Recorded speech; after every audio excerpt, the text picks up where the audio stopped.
Hey my good friends, Sam Haymart for Test Driven TV. I'm outside Portland, Oregon today test driving the all-new 2018 Toyota Camry. It's all new from the ground up.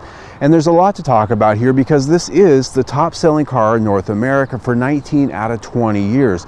A lot of people buy this car, and with all new powertrains, all new styling inside and out, and all new technology, well, there is a lot to talk about.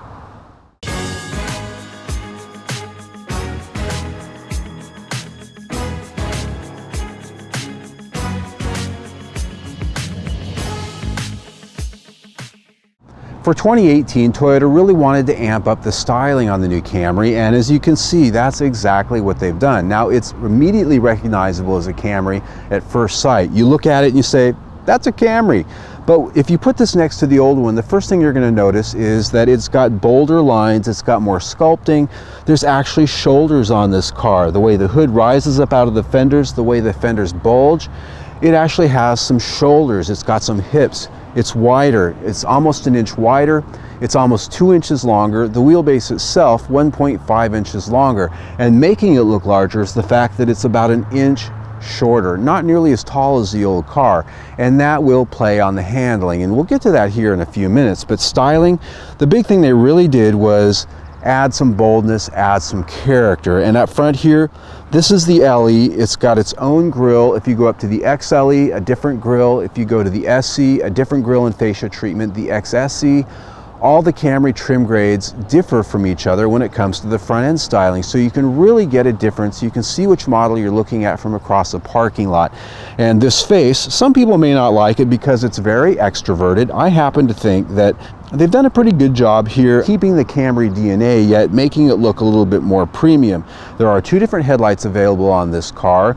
There's an LED headlight as well as the HID headlight this particular car right here has. Now at the rear, again, you're going to see different styling for different trim grades. Here on the LE, single tailpipe, but if you go up to the other trim grades, you're going to have dual exhaust tips on both sides. The rear of the car does have a bit more of a, stylistic approach than previous, as you can see, especially on the upper trim grades. It's got that extra little piece of trim there that's right on the corner of the bumper. And for those out there that are familiar with what they call the Camry dent, which is always that little corner dent you find in a Camry bumper, I sort of look at this design element and think, you know, they're sort of preempting the Camry dent. They're putting an extra piece of trim in there to prevent that. That's probably not at all what that is, but that's a good joke nonetheless. I like what they've done here. It makes the car stand out, and it's no longer the most conservatively designed car in the segment. That can now go to maybe one or two of its other competitors. Like on the exterior, the interior of the 2018 Camry is all new from the ground up. Not only is it more roomy, but it's got all new materials and an all new design. The first thing you notice here is a very sweeping asymmetrical design that's actually got a little bit of an artistic flair, very similar to what they've done with the Toyota Avalon. But this is elevated just one step further. And the thing here, even on the LE, which is close to base to mid-grade, you've got some very good materials here. Wood grain trim. You have a two-tone color treatment here with a nice soft stitch material on the touch points. The steering wheel is a plastic steering wheel, but it has plenty of controls here, and the instrument cluster does have a color display in the middle.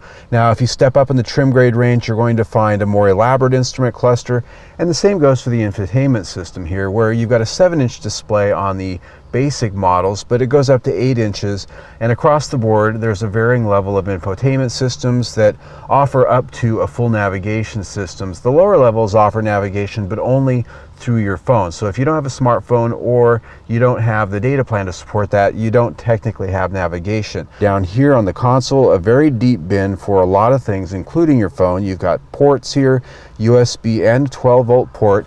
Inside the console here, available on some models, more USB ports inside there. But the thing about the LE, and the reason I'm showing this particular car to you, because it does have some nice materials. These are cloth seats here in the LE, and it's a pretty sturdy and a pretty impressive looking cloth, I think. Now these are adjustable seats. They're power here on this side.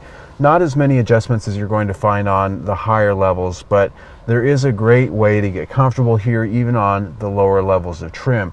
This one happens to have a sunroof in it, and I'm pretty pleased with this interior. Now, if you go all the way up into the XLE, if you go all the way up to the XSC, you're going to find some pretty interesting options here for the Camry, including now a red leather interior for the first time.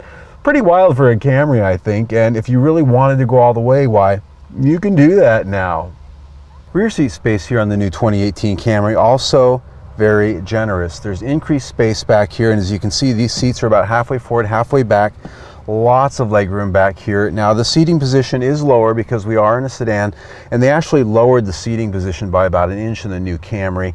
They lowered the car overall, but even with a 1 inch lower roof, there's plenty of headroom here, and I've got map lights built in right above my head here. Kind of a nice touch. And you've got vents here back here. Nice deal too, especially in Arizona where I live. It's always hot. Here in Oregon, well, it gets cold. Heat's nice as well. These seats, of course, as you'd expect, do fold down in a 60-40 split, but a bit of news, if you get the hybrid, the new battery design puts that battery down underneath the seat here, so you still have that 60-40 split fold down functionality even with the hybrid. You don't have that with the current model. That is a big distinction for this. For the test drive here that I'm shooting and I'm talking to you about here, I chose the middle of the road when it comes to trim grade and powertrain. What I've got here is the 2.5 liter 4-cylinder engine in the Camry SE. This is the mid-grade, and this really represents what the majority of Camry buyers will be taking home. The V6, believe it or not, though it's sexy and it's powerful, only about 6% of Camrys sold have that engine. 94% of all buyers generally go for the 4-cylinder or the hybrid. So driving this car out here really gives me a good idea of what most people actually will be buying. And so this engine this year is all new, 2.5 liter 4-cylinder, 206 horsepower. So it's actually up in power, and it's actually made it to an all new 8-speed automatic transmission. So you've got more power and you've got more gears. So what that gives you, obviously, it gives you more power when you're asking for it around town and out here on a back road, but it also bumps up the fuel economy. Here, we're now rated at 32 mpg combined with up to 39 mpg on the highway. That's pretty good for a 4-door sedan. And out here, where I can really stretch this thing's legs, it equals a little bit more fun than you might expect. And this engine, with its dual fuel injection, direct fuel injection and port injection, D4S Toyota calls it, it really sings. It really revs out nice and smooth, and it's got a decent sound. And this transmission, it has a sport cog over here that allows you to shift it manually and have a little bit more control over it. Now, they don't offer the manual here, but this is the next best thing. Now, like most manual controls on automatic transmission, that goes to the shifter as well as the paddle shifters here, which are standard, by the way. It really doesn't shift unless the computer wants it to. So you've only got a window of opportunity there to actually play Control Master and actually get some manual shifting. Otherwise, the transmission just does what it's going to do regardless of whether you give it the right inputs or not. But it's a fun toy for those that want to feel like they're in control.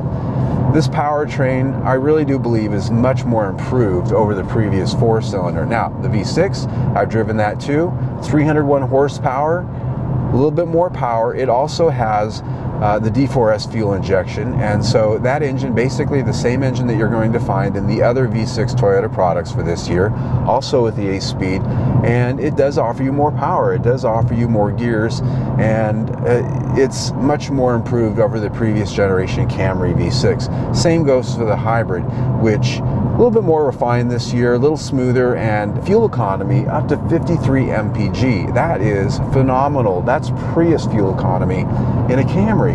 Not bad at all. The other big news for 2018, the handling. Now, this is on an all-new chassis and all-new architecture, what they call Toyota New Global Architecture. Almost all new Toyota cars in the future will be built on this platform. So we've got a multi-link rear suspension, double wishbone, a new McPherson strut front suspension, an all-new steering cradle. And so what that gives this is handling that we've never before seen in a Camry. I'm out here on a windy mountain road, and this car is, dare I say it, fun to drive. It actually has a nice communicative steering feel. It feels like it actually has balance. Now here in the SE that I'm driving, as well as the XSE that I've driven earlier, which is a little sportier, bigger wheels, a little bit more aggressive suspension setup, it's still relatively soft in its suspension tune, so it's not going to beat you to death like a performance car. It's very middle of the road in its tune, but what it does have is a level of refinement and a level of communication that it gives to you, that you can throw it around out here on a windy road like this, and it actually feels good, it feels predictable, and it actually kind of puts a smile on your face the way it makes you feel. It actually feels alive, and you could never say that before about, well, virtually any Toyota product, if I'm honest. At least I couldn't. But this thing just really has a feeling of willingness to have some fun out here. And I love that, because almost every Camry I've ever driven in the past, it just screams rental car. And this one just doesn't. So they've done a good job here, both powertrain and chassis, very much elevated over the previous generation. Score. Well, my friends, there you have it, my first brief test drive in the 2018 Toyota Camry. I have to admit, I'm pretty impressed. It's fun to drive, it's got some good powertrains, and it's got a great design. I really think they've elevated this car above appliance grade, above rental grade. And I'm sorry to say that about previous Camrys, but that's where they've always been for me. Best-selling car in America or not, you know, it's always been sort of the vanilla of cars. Now it's maybe cookies and cream, Oreo, maybe even Reese's peanut butter cup. I don't know. That said, I will have a far more detailed review a little while down the road when I get more time to spend with the car. Until then, subscribe to my YouTube channel right there on the big round logo, or see my latest test drive by clicking on the big square. Either way, stay tuned.